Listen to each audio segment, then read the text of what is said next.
Te doy la bienvenida al curso de Química 2 de la Tecnicatura Superior en Seguridad y Higiene del Trabajo del Instituto Superior Octubre. Este video corresponde al tema 1 del módulo 1. En el módulo 1 vamos a trabajar sobre materiales orgánicos y en este primer video vamos a estar viendo la parte más estructural, más química de todos los materiales. Primero que tendríamos que entender es qué es un material orgánico y qué no lo es. Si hacemos una revisión del concepto de material orgánico a lo largo de toda la historia, la mayor parte del tiempo, hasta casi principios del siglo XIX, se asociaba a los materiales orgánicos con los seres vivos. Se decía que los materiales orgánicos solo son producidos por seres vivos o fueron producidos por seres vivos. Esto tenía que ver sobre todo por una limitación tecnológica. ¿Qué materiales puede construir el hombre en un laboratorio y qué materiales no? Por ejemplo, la madera no se puede construir en un laboratorio, la leche hasta no hace mucho tiempo no se podría construir en un laboratorio.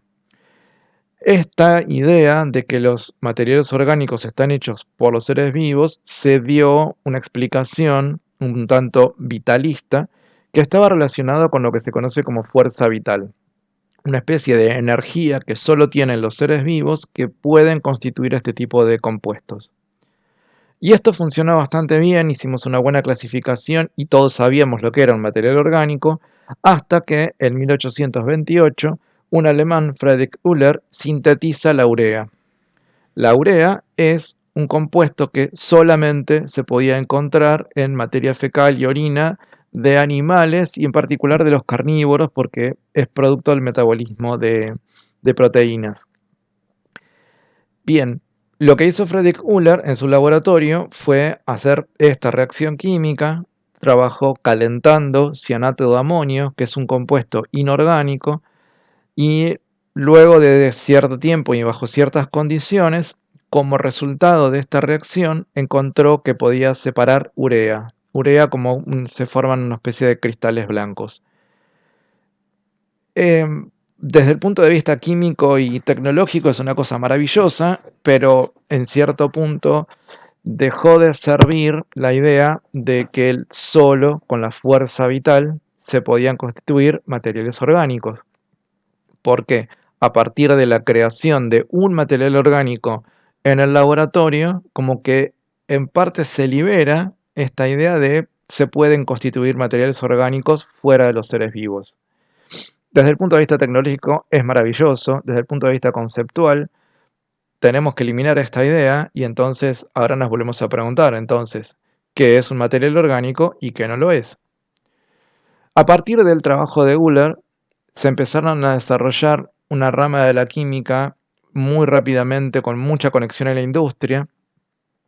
Por ejemplo, a partir de esto y con otros avances se desarrollaron los fertilizantes, tintes orgánicos, anilinas. Y cuando se empieza a estudiar la composición química de todos estos compuestos, bueno, llegamos a este tipo de estructuras donde si te fijas, todos, absolutamente todos, tienen en común que tienen átomos de carbono como estructura principal, ¿sí? Lo que vemos son átomos de carbono pegados entre sí. Por lo tanto, a continuación se propuso que un material orgánico eran aquellos compuestos que están solamente formados por carbono. Todos los compuestos orgánicos que encontramos tienen carbono. Por extensión, podríamos decir esto, que todos los materiales que tienen carbono son orgánicos. Pues no, porque nos encontramos, por ejemplo, que el diamante, esta estructura que te estoy mostrando acá, el dibujito ahí que tenemos, la foto es un diamante, es un mineral, claramente es inorgánico, y la estructura molecular solamente está hecha con átomos de carbono. Solamente con átomos de carbono.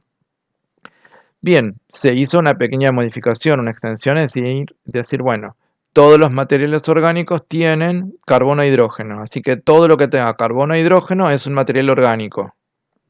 Pues no, porque nos encontramos con estos compuestos, ¿sí? Dióxido de carbónico, dióxido de carbono o anhidrido carbónico, ácido carbónico en el medio y carbonato de calcio a la derecha, todos tienen carbono, el del medio además tiene un hidrógeno y ninguno de estos es considerado orgánico.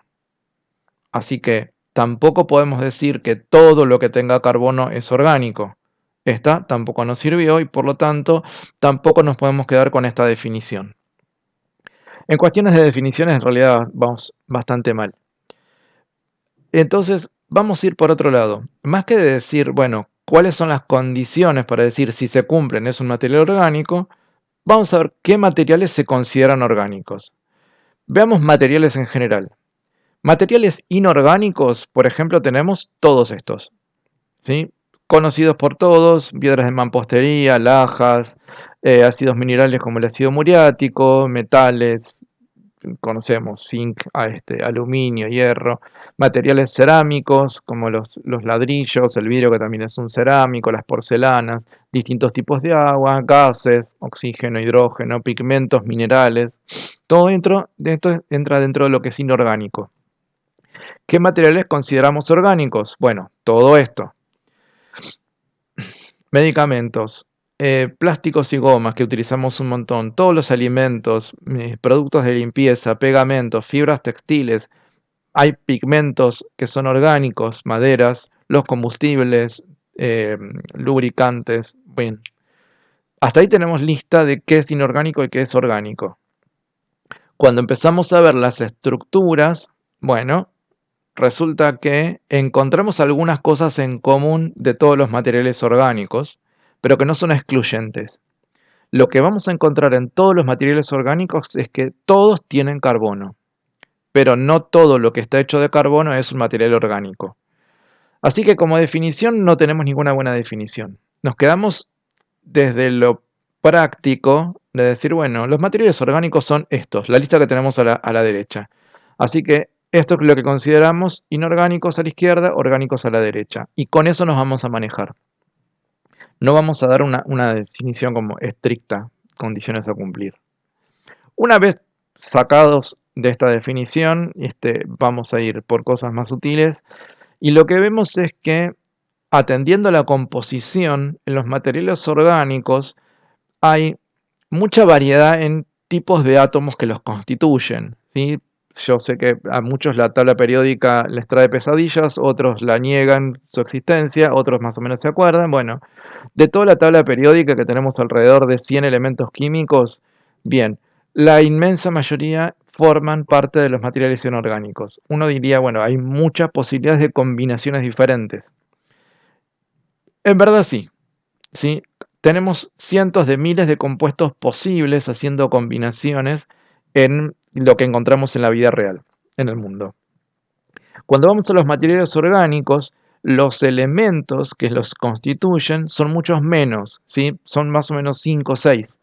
Sin embargo, la capacidad de combinarse nos da mucha mayor variaciones en los materiales orgánicos y nos permiten generar decenas de millones de compuestos posibles. Por eso nos encontramos que los materiales orgánicos son mucho más versátiles, mucha más cantidad, mucha más variedad que los materiales inorgánicos.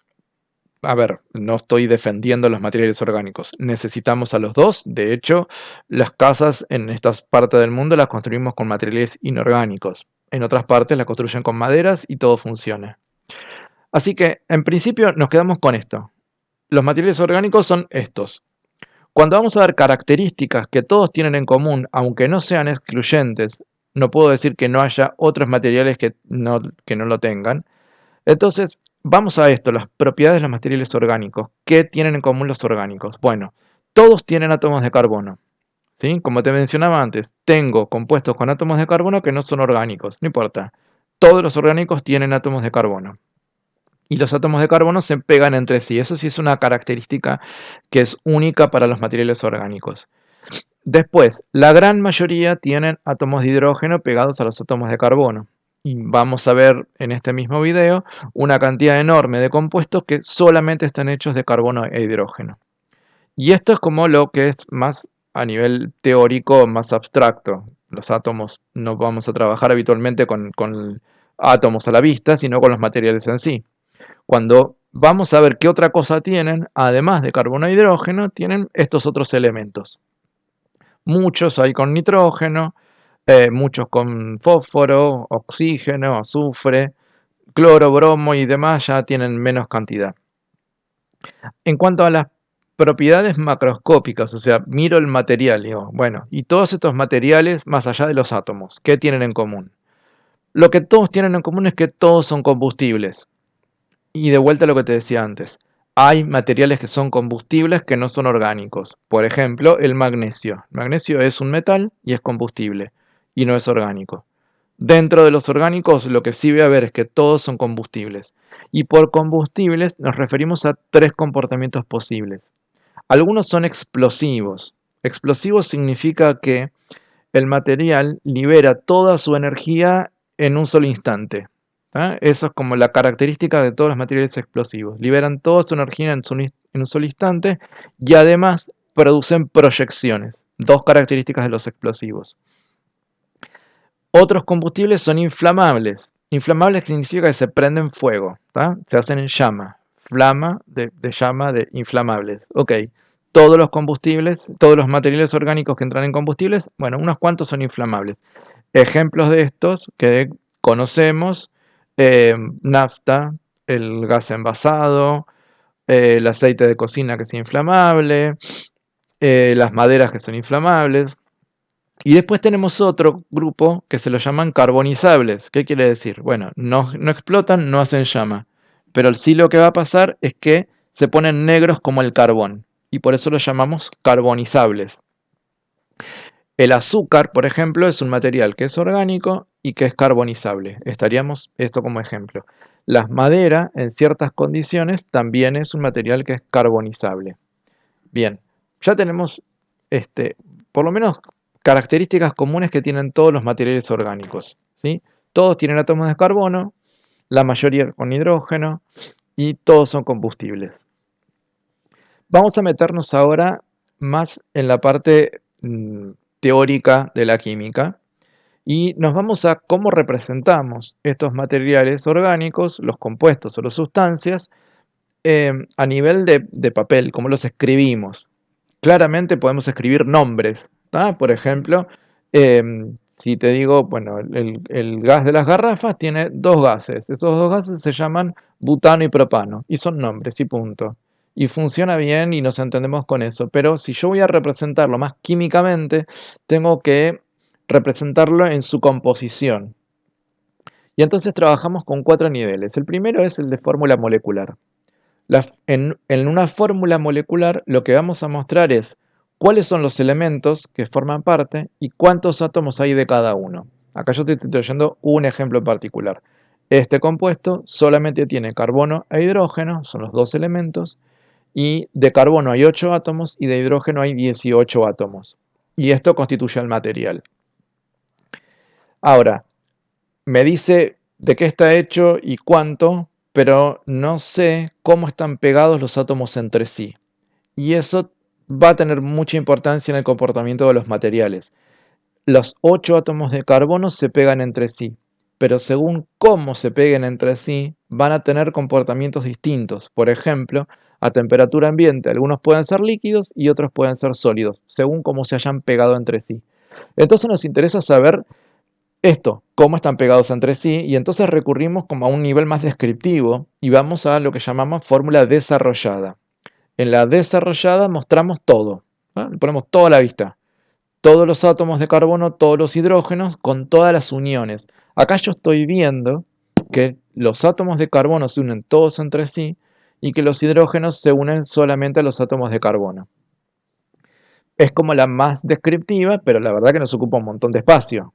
Si yo acá te estoy mostrando una estructura relativamente simple comparada con otras que vamos a ver después, bueno, ya veo que ocupa mucho espacio.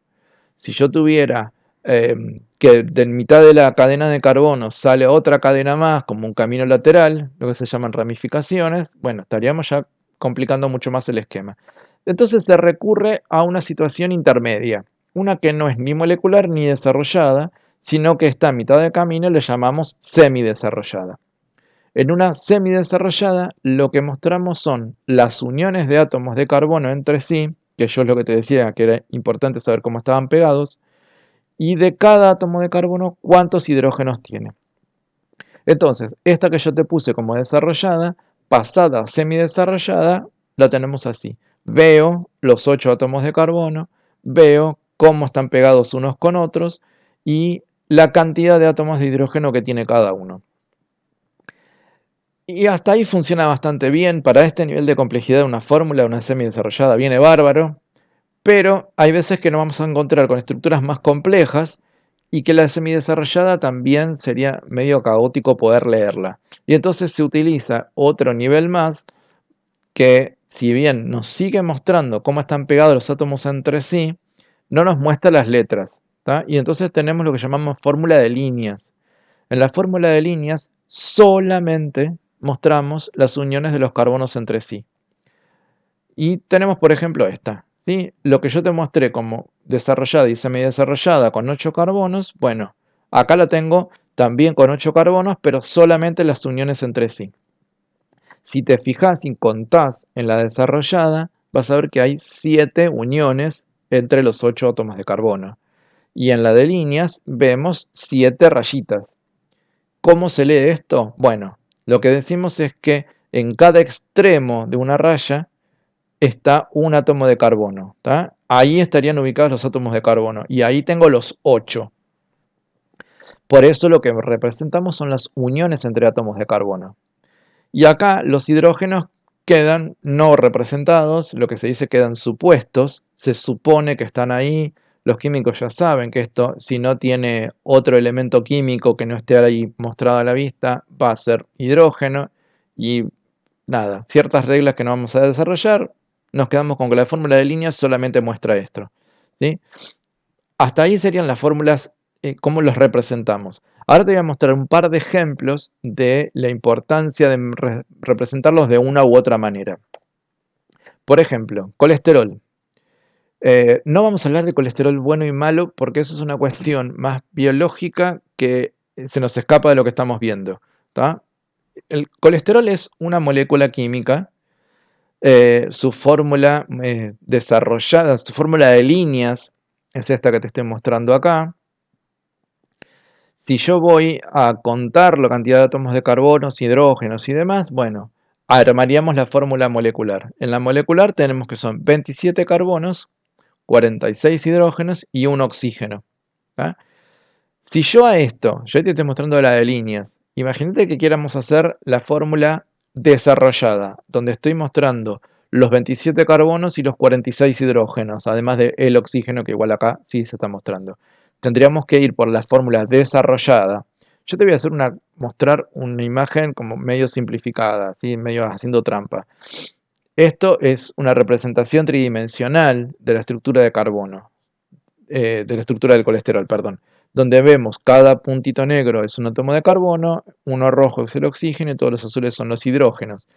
Si yo esto lo tuviera que dibujar en 2D, como hicimos recién la fórmula desarrollada en el compuesto anterior, y es como medio caótico de poder leerlo porque voy a tener hidrógenos casi tocándose unos con otros a pesar de que pertenecen a carbonos diferentes. La alternativa, como te decía recién, entre la desarrollada y la molecular era la semidesarrollada. Bueno, la semidesarrollada lo tendríamos ahí. Es un poco más legible y entonces estoy viendo todos los carbonos, cómo están pegados entre sí, cuáles son los hidrógenos que tienen. Queda como más limpio. Claramente prefiero la fórmula de líneas para compuestos complejos como los que tengo acá. Así que estos 3 niveles nos van a dar informaciones diferentes.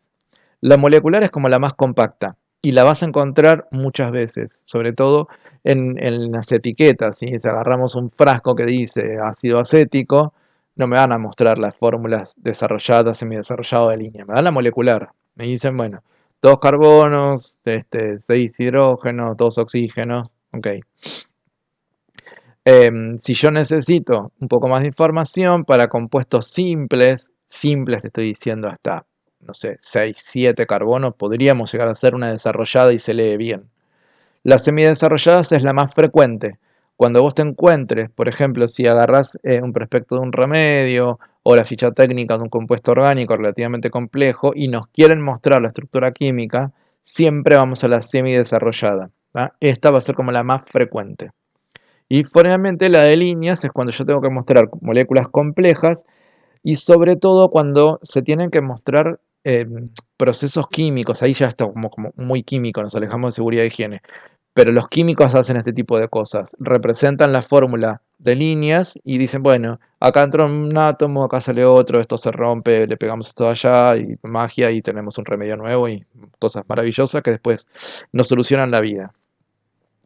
Bien, ahora, un concepto nuevo relacionado con esto que estábamos viendo. El concepto de isómeros. Isómeros son aquellos compuestos que tienen la misma fórmula molecular pero distinta estructura química. Esto significaría, primero, nunca voy a tener un solo compuesto que yo le voy a decir, este compuesto es un isómero. Porque yo te estoy mostrando acá que tienen que tener la misma fórmula molecular. Así que por lo menos tengo que tener dos. ¿Sí? Es como yo dijera, ¿esta persona es un hermano? No, no es un hermano a menos que haya otro que también sea hermano. Acá lo mismo.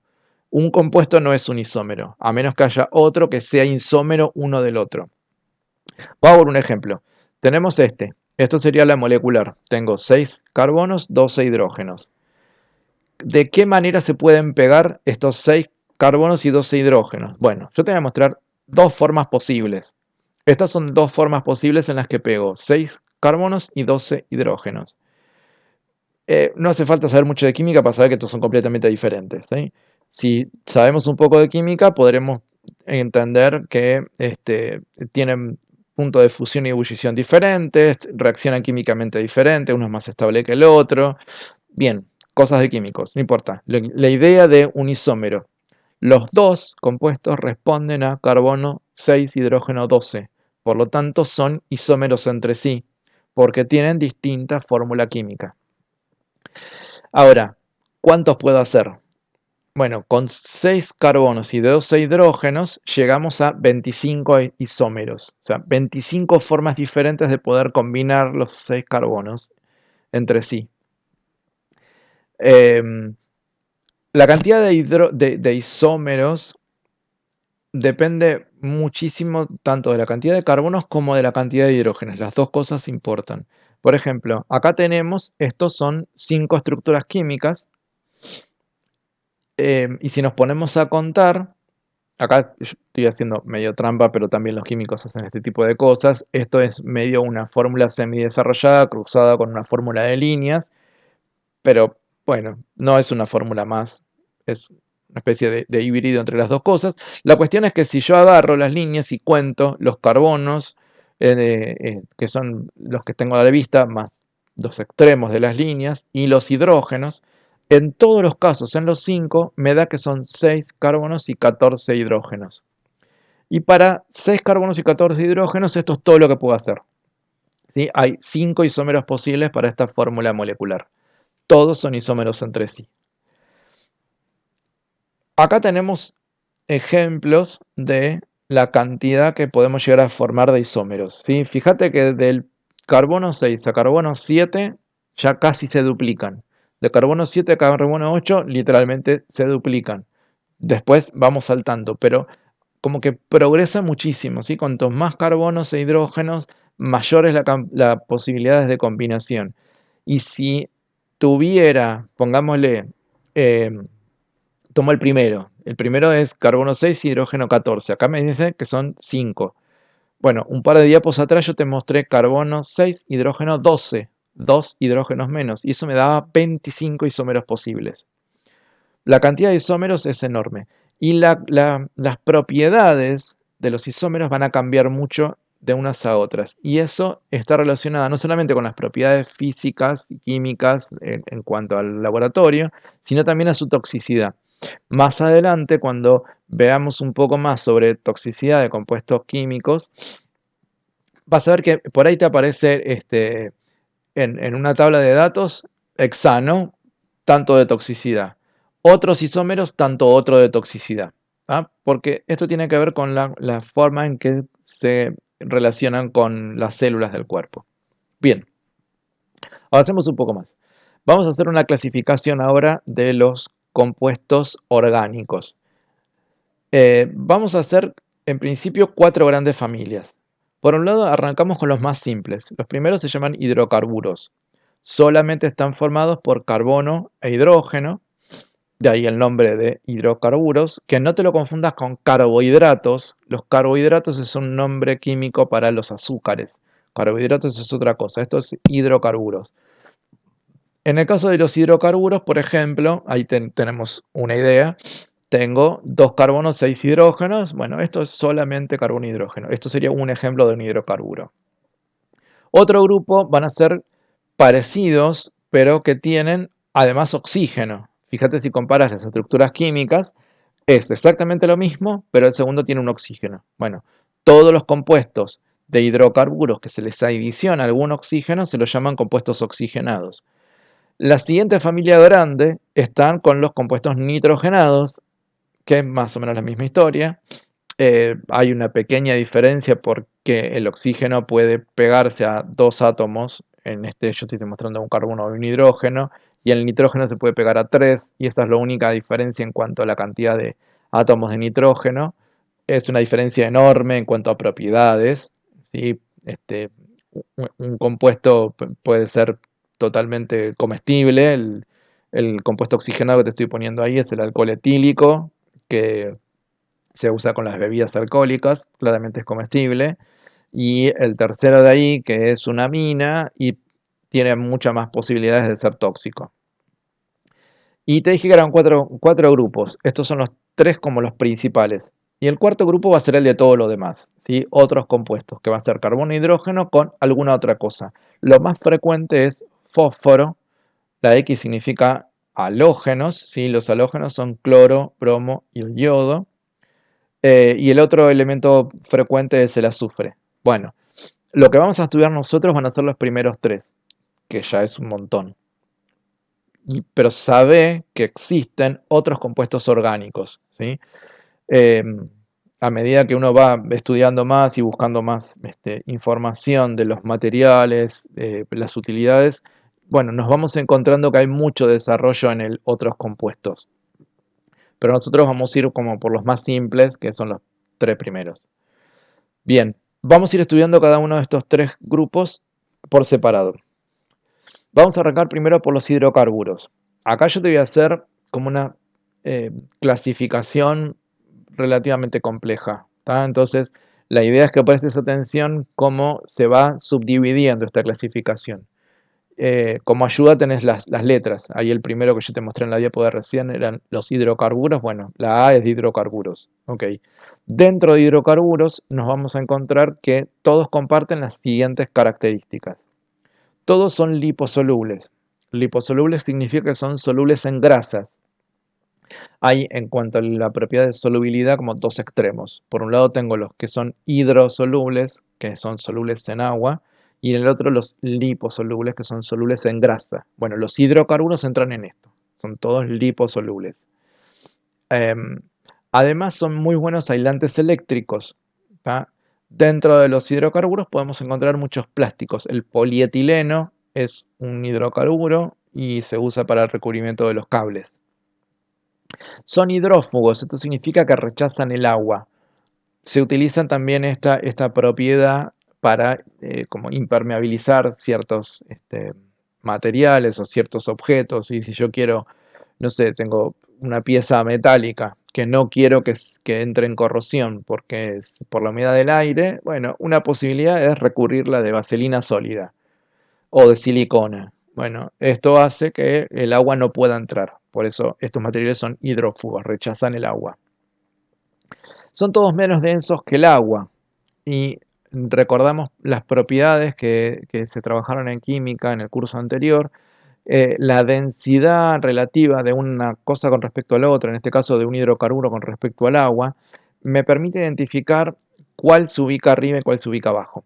La norma es siempre que cuando se encuentran dos materiales que tienen diferente densidad, el menos denso se va arriba del más denso. Entonces, como los hidrocarburos son todos menos densos que el agua, todos flotan. Y esto a veces está bien y a veces es un problema. Nos ha pasado como humanidad ciertos accidentes con buques petroleros que tienen una fisura, se quiebran, o fisuras en oleoductos que van por abajo del agua. Y el petróleo, que es un hidrocarburo, lo que hace es flotar, se nos va a la superficie. La ventaja de esto es que la mancha de petróleo se ve, es complicado recogerla, pero por lo menos se ve y sabemos que está ahí y se podría llegar a limpiar. La desventaja es que al estar por encima del agua, yo, si se prende fuego un hidrocarburo, no lo puedo apagar con agua. ¿Tá? Y esto, dentro de lo que es seguridad e higiene, es fundamental. El estado físico depende de la cantidad de carbonos que tenga la molécula y de la cantidad de uniones entre los átomos de carbono. ¿Qué significa esto? Cuantos menos átomos de carbono, el compuesto va a tender más a ser gaseoso a temperatura ambiente. Siempre esto que te estoy contando del estado físico es pensándolo a temperatura ambiente. Em, por ejemplo, bueno, ahora igual te los voy a puntualizar, pero si yo tengo uno, 2, 3 átomos de carbono, seguro que es un gas. Seguro que es un gas. Ya con 6 átomos de carbono, bueno, ahí va a depender de la cantidad de uniones que tenga entre los átomos de carbono. Cuanto más cantidad de uniones, más se va a ir hacia el lado del gas. ¿Sí?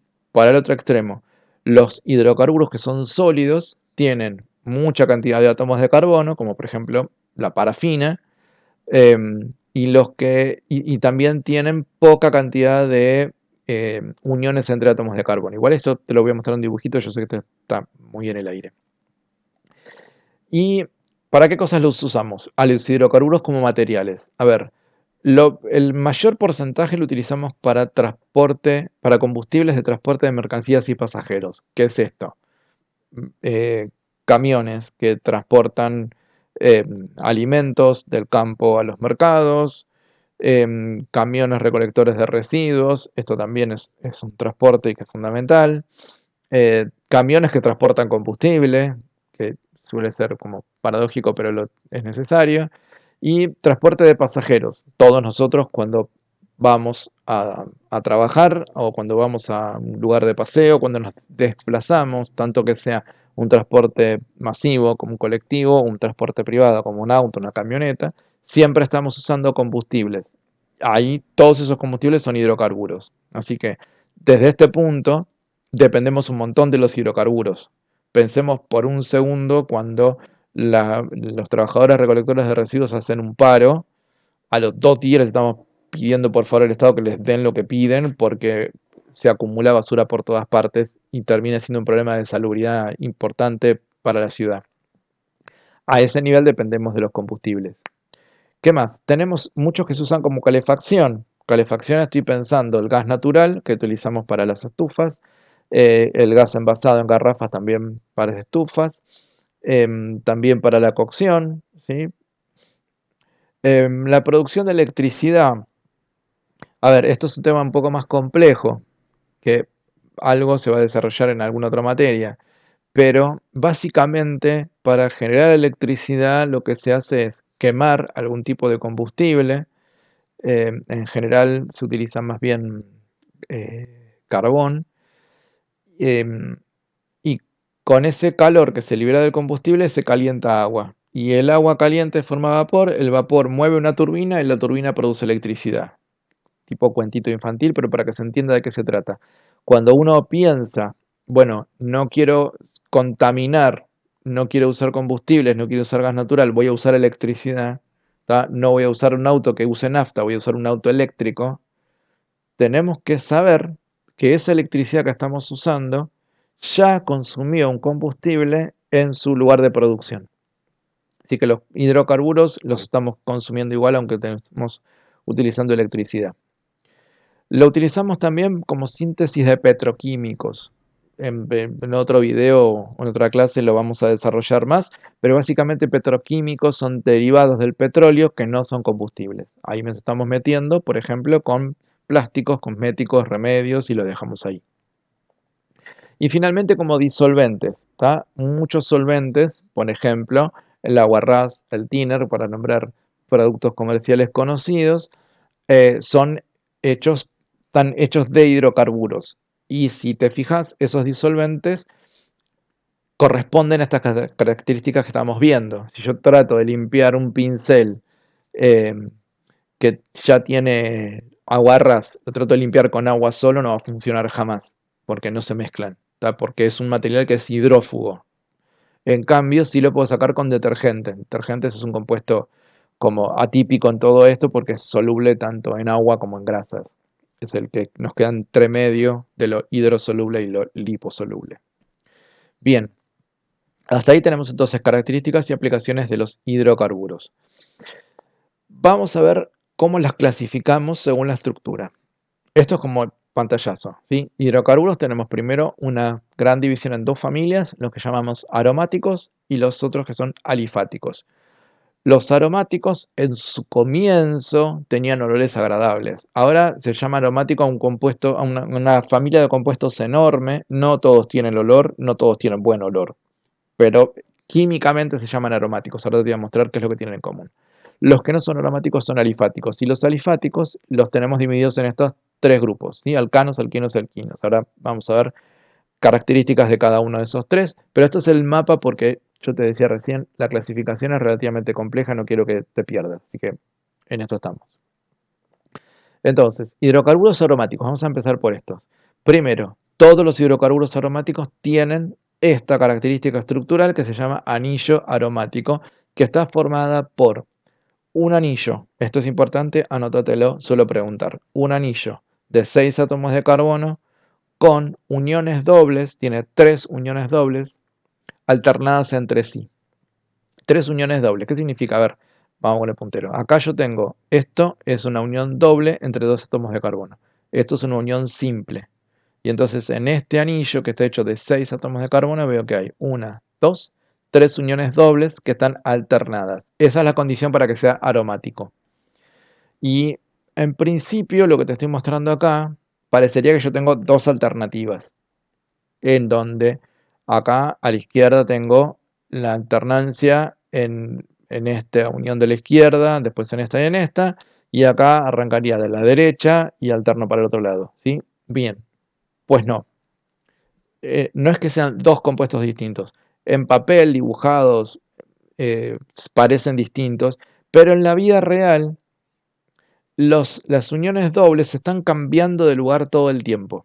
Todo el tiempo están cambiando de lugar, ¿sí? Ocurre algo así. En azul están marcadas las uniones, como si fueran las uniones simples entre los átomos de carbono. Y en amarillo me muestra que la unión doble se abre y se cierra para el otro lado. Se abre y se cierra para el otro lado. Están cambiando de lugar todo el tiempo. Así que en definitiva, esas dos estructuras que te estoy mostrando son la misma cosa. Y entonces cuando vamos a las representaciones que hacen los químicos de los compuestos aromáticos, a veces los hacen de esta manera, pero lo más frecuente es que lo hagan de esta manera, donde el anillo de 6 átomos de carbono está representado con la estructura de líneas que te mostraba antes, con un hexágono, cada punta del hexágono, cada vértice del hexágono representa un carbono. Las uniones dobles sí están marcados, los hidrógenos los ignoramos y sabemos que igual están ahí. Bien, una forma de representarlo es esta. Que los químicos bien dicen, en realidad ninguna de estas es real. En ningún momento este anillo aromático está o de una o de otra manera. En realidad ese cambio que yo te mostraba en la animación ocurre a tal velocidad, tan rápido, que es como si todo el tiempo estuviera en todas las posiciones a la vez. Y entonces la representación más acertada es esta otra, donde yo sigo teniendo el hexágono correspondiendo a los 6 átomos de carbono, y adentro en línea de puntas un círculo que me está diciendo, bueno, los dobles enlaces están acá adentro, pero yo no los puedo ubicar en un determinado lugar. Todo el tiempo están dando vueltas. Y como todo el tiempo están dando vueltas, los representan de esta manera. A veces es con una línea de puntos, como en este caso, a veces directamente un círculo. Bien, si un compuesto orgánico tiene este tipo de estructura química, un anillo de 6 átomos de carbono con 3 dobles enlaces alternados, es un compuesto aromático. En la vida real nos encontramos con un grupo de compuestos aromáticos, los más frecuentes, los más peligrosos también, se los llaman así, BETEX, porque son las iniciales de estos 6 tipos de compuestos. De estos 6 tipos de compuestos: benceno, tolueno, etilbenceno y los 3 tipos de xilenos. Si te fijas, en todos los casos tienen todos la estructura de anillo aromático y además tienen otras cosas más, ¿sí? Que tengan otras cosas más no le quitan que sean aromáticos. ¿Qué tiene esto de que ver con seguridad e higiene? Bueno, está muy relacionado con problemas toxicológicos.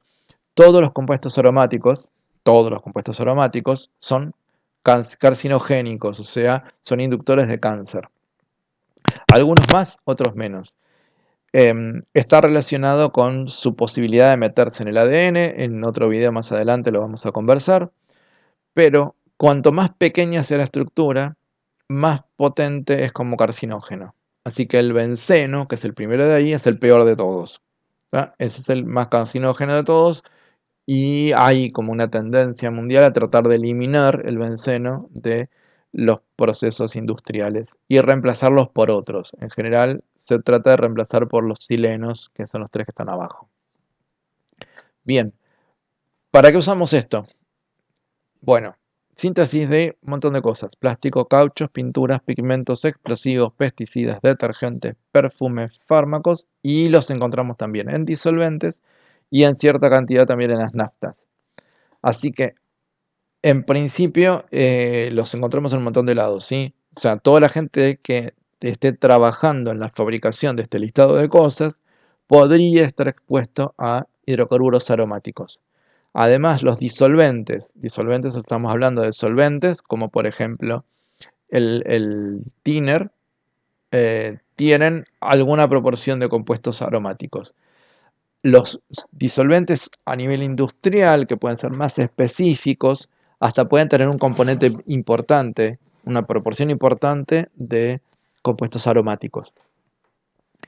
Y en las naftas, y eso está más relacionado con no tanto la exposición al combustible, sino a lo que emite un transporte. ¿Tá? De ahí que cuando uno va a hacer la verificación técnica vehicular, conocida como VTV, una de las cosas que miden es lo que sale por el caño de escape y tiene que haber una tolerancia máxima para aromáticos. Avanzamos. Seguimos dentro de hidrocarburos, ahora vamos a la otra gran familia que son los alifáticos. Yo te dije que teníamos tres tipos: alcanos, alquenos y alquinos. Bien, en todos los casos vamos a tener que son carbonos con hidrógeno, por eso son hidrocarburos, y ninguno tiene el anillo de 6 aromático que te contaba recién. Los alcanos tienen en común que los átomos de carbono están unidos por una sola unión. ¿Sí? Ejemplo de esto tenemos no importa el nombre, ¿sí? Este es el propano, bueno, sí importa el nombre. El propano, que es uno de los componentes que se usa en el gas envasado de garrafas. Los alquenos, lo que tienen en común es que los átomos de carbono están con dos uniones entre sí. Ejemplo de esto, lo mismo, con 3 átomos de carbono, este compuesto que te estoy mostrando. Y finalmente los alquinos, que tienen 3 uniones entre átomos de carbono, y el ejemplo sería este. Una característica que van a tener estos es que no siempre, pero en general los podemos identificar por los nombres. Todos los alcanos en sus nombres tienen la terminación ano. Todos los alquenos, terminación eno, todos los alquinos, la terminación ino. Entonces, primero compuesto que te estoy mostrando, el alcano se llama propano, el alqueno se llama propeno y el alquino se llama propino. No siempre funciona, pero la mayoría de las veces sí. Características de los alcanos. Ahora nos metemos en uno de estos. Bien, alcanos se usan un montón. Tenemos un montón de aplicaciones de alcanos. Acá los vamos a agrupar en principio por el estado físico. Y el estado físico está relacionado con la cantidad de carbonos. Primero, los gaseosos tienen entre 1 y 4 átomos de carbono. ¿Sí? Ejemplos, los 4 posibles: metano, etano, propano, butano. Acá lo que te decía, todos terminan en el sufijo ano. Los vamos a ir viendo cuando veamos combustibles de todos modos. Aplicaciones como combustibles en el gas de red, gas envasado, GLP, ¿sí? Gas licuado de petróleo, y propelentes. Los propelentes. ¿Viste cuando uno tiene un aerosol del desodorante? Ponele. Bueno, si uno lo agita, siente que hay un líquido ahí adentro. Bueno, ese líquido en su mayor parte es agua con alcohol y el perfume. Ahora, para que el líquido salga del aerosol, se le mete un gas encima, no adentro, arriba. Y entonces ese gas hace presión sobre el líquido, entonces cuando uno abre la válvula, el líquido puede salir porque el gas lo está empujando para que salga. A eso llamamos propelente. ¿Sí? Un propelente el que propele, el que empuja para que esto avance. Segundo grupo, los líquidos entre 5 y 17 átomos de carbono. Ejemplos, pentano, hexano, heptano. Todos terminan en ano. Acá fíjate que empezamos con una secuencia de nombres que están emparentados con geometría. ¿Por qué? Bueno, por ejemplo, cuando teníamos una figura de 5 lados era un pentágono y acá esto es un pentano. O sea, el pentano es el que tiene 5 carbonos, como el pentágono que tenía 5 lados. ¿Sí? Penta de 5, hexa de 6, hepta de 7 y las terminaciones ano porque son todos alcanos. Aplicaciones que tenemos, por ejemplo, en combustibles, la benzina es una mezcla de heptano y hexano, se utiliza como combustible de un tipo particular de encendedores, muchos lubricantes están en este grupo también. Y por último, el grupo de los sólidos que tenemos entre 18 y 35 átomos de carbono. Ejemplo de esto, el alquitrán. En general, los sólidos de poca cantidad de carbonos, 18, 20, 22, 24 y hasta ahí, se utilizan mucho como ceras. ¿Sí? Tenemos las aplicaciones acá. Lubricantes semisólidos. Semisólidos, por ejemplo, la silicona entra en este grupo, la vaselina sólida también. Celas para velas como las parafinas, materiales de pavimentación. Entonces te decía, los que tienen poca cantidad de carbonos tienen esta característica que tienen puntos de fusión relativamente bajos, ¿viste? Cuando uno eh, derrite una vela con poca cantidad de calor se derriten, ahí estamos entrando dentro de los alcanos sólidos. Los que tienen mucha cantidad de carbonos ya son un pegote tremendo, no se los puede separar. Ahí entra, por ejemplo, la brea, el alquitrán, gran parte del asfalto. Y uno podría decir, porque podría decirlo, ¿no? Y no hay más de 35. No puedo tener un alcano de 58. Y como poder podemos. El problema es que como que se empiezan a hacer frágiles. Si yo tengo uno de 58, bueno, la cadena es demasiado larga. En algún momento se va a quebrar y me va a quedar dos pedazos más chicos. Y si son dos pedazos más chicos, ya entramos en este grupo de los entre 18 y 35. Bien, vamos con el otro grupo, los alquenos. Los alquenos son los que tienen una unión doble entre los átomos de carbono. ¿Sí? Ejemplos de estos, etileno y propileno. Puede ser, tal vez, que te suene etileno y propileno, y vos decís, ¿dónde lo escuché? ¿Dónde lo escuché? ¿Dónde lo escuché? Bueno, no lo escuchamos tal cual, lo escuchamos con los plásticos en el polietileno y el polipropileno. Etileno es como la materia prima para hacer el polietileno, y el propileno es la materia prima para hacer el polipropileno. Son dos materiales plásticos muy usados. También los usamos para síntesis de medicamentos, bueno, plásticos que ya te mencioné, gomas. El etileno, este es el primero que te estoy mostrando, en realidad no solamente es un compuesto industrial, ¿sí? Las frutas naturalmente producen etileno. El etileno es un gas, el etileno es un gas, el polietileno es un plástico. El etileno, que es un gas, es producido por las frutas y lo que hace es acelerar procesos en la fruta para que maduren. Bueno, esto se utiliza a nivel industrial, ¿tá? Qué sé yo, que tenemos que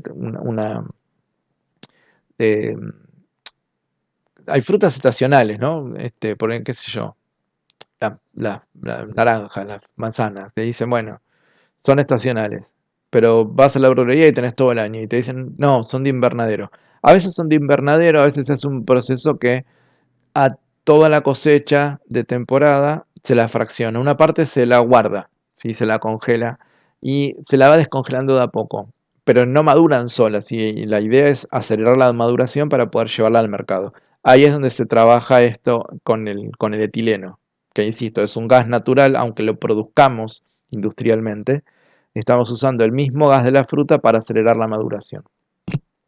Bien, y el último grupo son los alquinos, los que tienen enlace triple.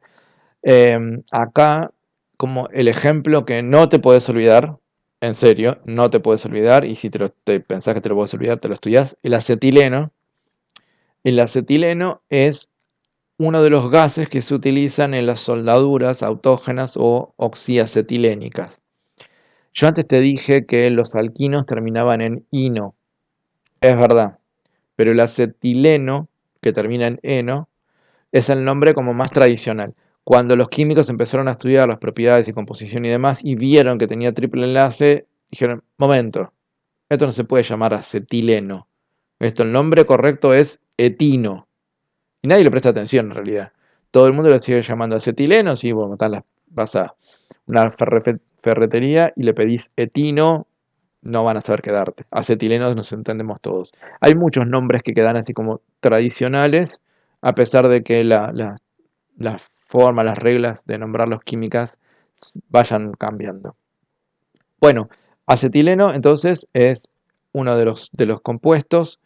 Te pido que te lo acuerdes porque van a aparecer muchas veces en la carrera este compuesto. Aplicaciones en combustibles, materia prima para síntesis de PVC, que es un plástico, para cauchos también, y demás. Bien, con esto terminamos la primera parte, que ya es un montón. Lo que vimos fueron entonces los materiales orgánicos, qué son, qué características tienen, qué tienen en común todos los orgánicos y las clasificaciones. Dentro de la clasificación, los estuvimos estudiando en este video los alcanos en particular. En el próximo video vamos a estudiar a los compuestos oxigenados y nitrogenados.